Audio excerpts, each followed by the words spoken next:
Urne aperte domani dalle 7 alle 23 e lunedì dalle 7 alle 15 nei 3 comuni veneti chiamati al turno di ballottaggio per l'elezione del sindaco.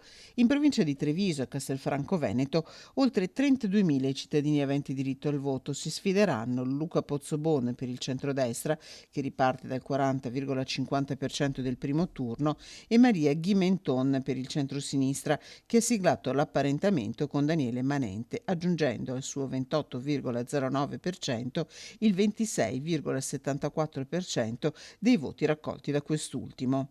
Nel Padovano, a Monselice, gli elettori sono 14.705. Qui si registra una sfida anomala tra centrodestra e centrosinistra. Sono al secondo turno Stefano Peraro, vice sindaco uscente alla guida di una coalizione di centrodestra di cui fanno parte Lega e Fratelli d'Italia, che parte dal 35,87% dei voti, e Franco Ennio, civico di centrosinistra.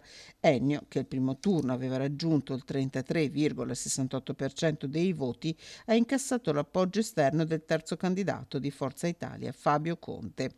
Nel Veronese, infine, tornano al voto i cittadini di San Bonifacio, dove erano 8 i candidati sindaco che si sono sfidati al primo turno. Qui sono 16.896 gli aventi diritto che dovranno scegliere tra Giampaolo Provoli, alla guida di Due Civiche, che nel primo turno ha incassato il 23,19% delle preferenze, e Leonardo Frigo, candidato di Fratelli d'Italia e Forza Italia, che riparte dal 20,81% del primo turno con il sostegno esterno del candidato della Lega.